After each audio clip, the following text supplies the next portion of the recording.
എന്റെ പ്രിയപ്പെട്ട കൂട്ടുകാരെ, ഉസ്താദുമാരെ, നമ്മുടെ മുസ്തഫ മുഹമ്മദ് സല്ലല്ലാഹു അലൈഹി വസല്ലമയുടെ ഏറ്റവും വലിയ മുഅ്ജിസത്തായ ഖുർആൻ അവതരണീയം.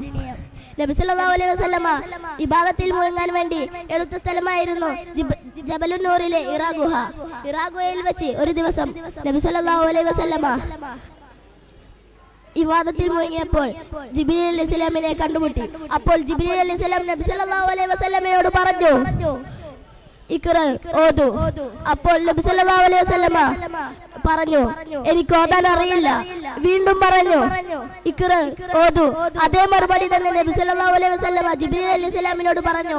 എന്നിട്ട് നബി സല്ലല്ലാഹു അലൈഹി വസല്ലമ അത് ജിബ്രീൽ അലൈഹിസ്സലാം നബി സല്ലല്ലാഹു അലൈഹി വസല്ലമക്ക് അത് ഓതി കൊടുത്തു. ബിസ്മില്ലാഹിർ റഹ്മാനിർ റഹീം. ഇഖ്റ ബിസ്മി റബ്ബിക്കല്ലദീ ഖലഖ് ഖലഖൽ ഇൻസാന മിൻ ഖലഖ് ഇഖ്റ വറബ്ബുക്കൽ അക്രം അല്ലദീ അല്ലമ ബിൽ ഖലം അല്ലമൽ ഇൻസാന മാ ലം യഅലം എന്ന് ഓതി കൊടുത്തു. ഖുർആനിന്റെ ആദ്യ 5 ആയത്തുകൾ ഇറങ്ങി.